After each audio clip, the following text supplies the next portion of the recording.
You didn't suddenly become indecisive. You didn't lose your intuition. You didn't wake up one day incapable of making simple choices. What you're feeling right now is not weakness, it's the aftershock of control. Decisions feel heavy because for a long time they were not neutral. They carried consequences, invited interrogation, and triggered punishment. They came at an emotional cost. Somewhere along the way, your nervous system learned that choosing incorrectly didn't just lead to inconvenience, it led to conflict, withdrawal, rage, disappointment, or being made responsible for somebody else's emotional state. So now, when the danger is gone, your body still treats the choice like threat. That's why deciding what to eat feels exhausting. That's why picking a date, responding to a message, setting a boundary, or committing to a plan can spiral into overthinking. This is why you second guess neutral decisions as if they hold a moral weight. Your system isn't confused, it's cautious, scanning, bracing for something that used to follow choice. Leaving an abusive relationship removed the person, but it did not automatically remove the conditioning. Control fractures decisiveness long after the relationship ends, and nobody talks about this part because it doesn't look dramatic. It's quiet, it's internal, it looks like doubting yourself in moments where there's nothing objectively wrong. This episode is not about intuition or confidence hacks or your mindset. This is about cognitive load after coercion, why your brain feels tired when asked to choose, why your body hesitates even when the stakes are low, and how safety around decision making is rebuilt slowly through repetition, not through force. If you've been asking yourself why everything feels harder than it should by now, you are not behind. You're healing something that most women are never allowed to name. I'm Megan Webster. I'm an abuse recovery coach, a trauma-informed strategist, and the woman a narcissist hopes to never meet twice. This is the Narcissist Worst Nightmare podcast, where women decide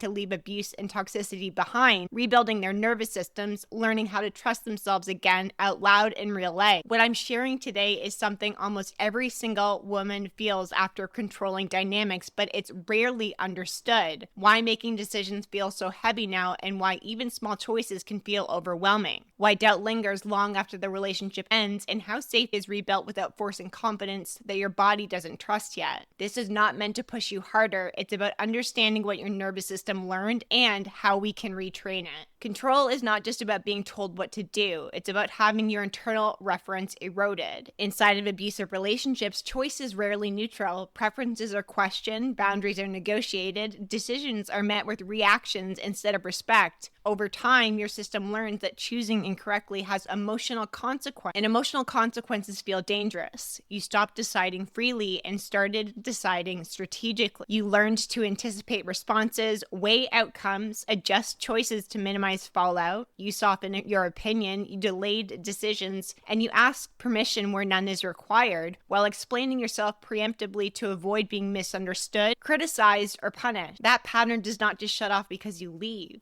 After the relationship ends, your nervous system is still operating under the assumption that choice invites consequence. The external authority is gone, but the internalized pressure remains. This is why women say they feel safer but not freer. Safety removes the threat. Freedom requires the system to relearn neutrality around choice. This is the distinction that nobody explains. When control was present, decisiveness was dangerous. Flexibility kept you safer. Agreeableness reduced volatility. Indecision bought you time. Those strategies worked. They kept you oriented. They kept you protected. Now they feel like dysfunction, but they were adaptation. Decision fatigue after abuse is not failure, it's residue. It's the nervous system still calculating risk environments that no longer demand it. Your nervous system does not trust the decisions are safe yet because it does not have enough evidence to prove that they are. Trust is not restored through reassurance, it is restored through experience. One of the most confusing parts of post-abuse recovery is how trivial choices can feel harder than the major ones. You can leave the relationship, you can rebuild your life, you can handle crisis, but deciding what to say, what to choose, or how to respond feels paralyzing. This isn't contradiction, it's pattern. Big decisions during survival were often unavoidable. They came with urgency. Your system mobilized around necessity. There was no time to overthink because danger required action. Small decisions, however, were where your control lived. What you wore, what you said, how you phrased things, when you rested, whether you needed space. Those moments where scrutiny appeared, where choice invited commentary, where autonomy was subtly challenged. So now, when a decision doesn't have urgency, your system doesn't mobilize. It hesitates, scans, overanalyzes, and it waits for something to go wrong. This is why women say they feel stupid for struggling with basic things. They're not struggling with the decision itself, they're responding to the memory of consequence. Second-guessing neutral decisions is a hallmark of conditioning. Your system learned that neutrality didn't exist and every choice meant something. So now your brain runs to check, did I choose correctly? Did I miss something? Should I ask somebody? Will this backfire? Did I explain it enough? Should I have waited? What if this was the wrong call? This is not a lack of confidence. It's a cognitive load left over from the control. Your brain is tired because it's still performing safety calculations that are no longer required.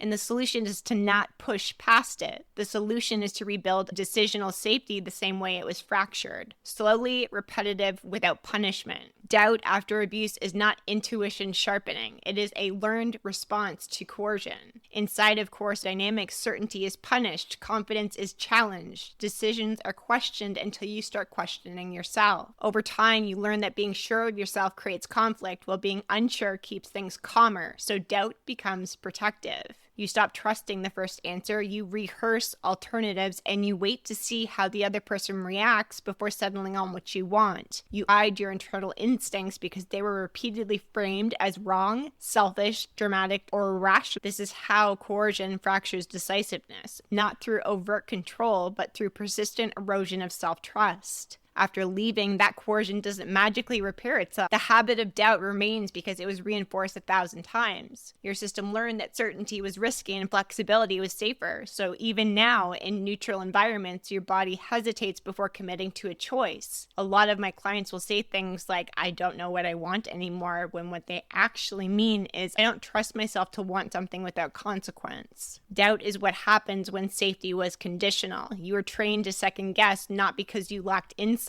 but because your insight was destabilizing in a system that demanded compliance. That training worked then, but it does not serve you now. The mistake most women make is assuming doubt means they should wait longer, analyze more, gather more information. In reality, doubt is often the residue of having your authority undermined, not a sign that thinking will produce clarity. That doesn't come from overprocessing. It comes from experiencing that choice no longer provokes a threat. And just because you feel safe doesn't mean you feel confidence in making a choice. Confidence is not a personality trait, it is a nervous system state. Inside of controlling relationships, confidence is destabilizing because it disrupts their power. Certainty threatens control. Independence reduces leverage, so confidence is subtly discouraged, challenged, or refamed as arrogance, selfishness, or recklessness. After leaving, women often expect confidence to rebound naturally. They think once the threat is gone, decisiveness will return, but when it doesn't, they assume something is wrong with them. Nothing is wrong. Confidence doesn't return instantly because your nervous system has not been given enough proof that certainty is now safe. Confidence is built through choosing and seeing that nothing bad follows, through making decisions and watching the world remain intact, through expressing preferences and not being interrogated, through saying no and not losing connection. This takes time because the system is cautious by design. Your body learned that certainty led to escalation. It learned that decisiveness provoked response, that standing firm created instability. So now it waits, checks, delays, not because you're weak or you don't understand. It's trying to protect you from outcomes that used to follow confidence. This is why forcing confidence backfires. When women push themselves to trust themselves already, your nervous system is going to resist. It hesitates more because safety has not been proven yet. Confidence is not something you summon. It's something that accumulates. With every neutral decision that doesn't result in a follow, it adds a layer. Every choice that's made without explanation adds another. Every boundary held without punishment reinforces that safety for you.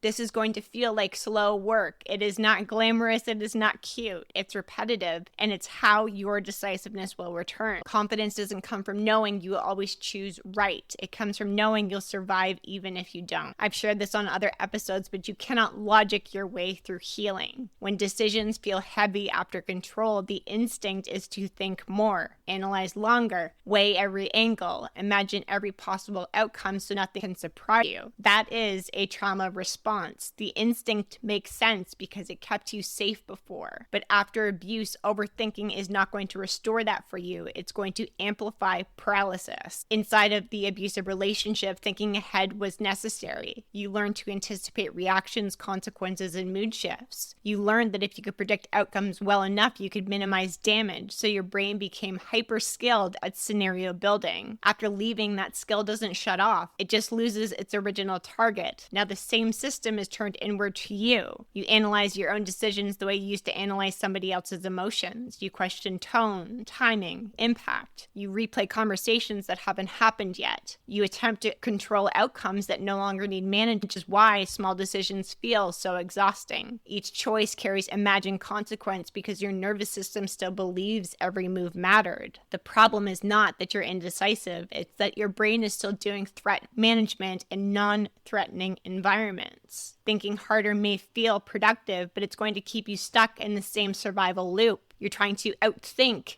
a physiological response that never works. Decisiveness doesn't come from certainty. It comes from tolerance, the ability to choose without knowing how it will land and stay regulated anyway. That skill was not allowed to develop under control, so now it has to be built deliberately. And no, this is not affirmations in the mirror or mindset shifts. It comes from repeated embodied proof that choosing no longer puts you at risk. After abuse, decision fatigue is common because your system is still running on borrowed energy. For a long time, your nervous system operated in a heightened state. Adrenaline compensated for depletion. Hypervigilance filled in for rest. Responsibility replaced regulation. You function because you had to. Once that pressure lifts, the cost will show up. Suddenly, choices that once felt manageable are overwhelming. You put off decisions not because you don't care, but because your system is tired of being the one who holds everything together. This fatigue is often misinterpreted as laziness or avoidance, and it's neither. Your nervous system is asking for a lesser load. A lot of women will shame themselves for this phase and they push harder. They try to force productivity and momentum, but it only deepens their exhaustion. What actually helps is reducing decision volume while rebuilding trust. Fewer choices, slower pacing, external structure, clear defaults,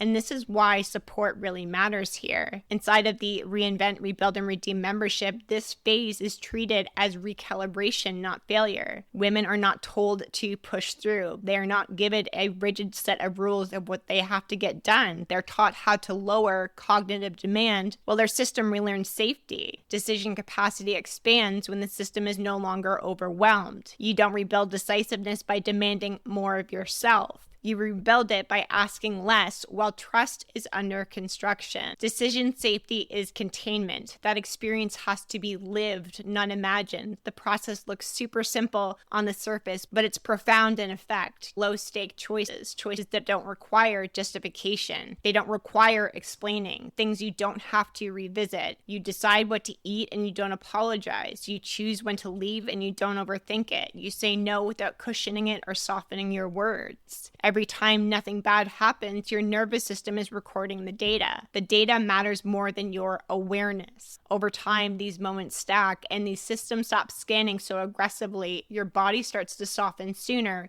and the pause between choice and doubt shortens.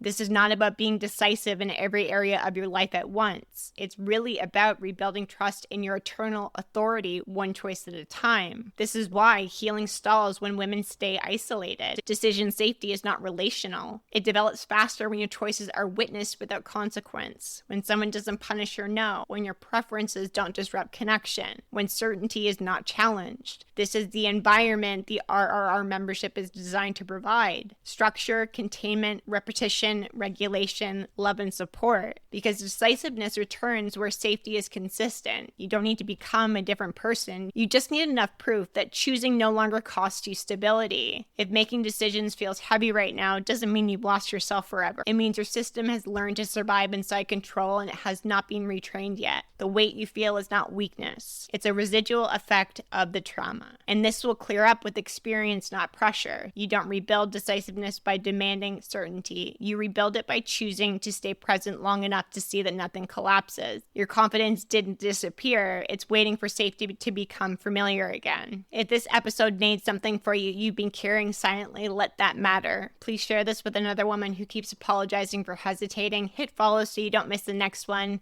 And if you are ready to start rebuilding trust within yourself and your decisions, the RRR membership is for you. Our link to join is in the show notes. This is the Narcissist's Worst Nightmare podcast, where survival patterns are understood and power is rebuilt one embodied choice at a time.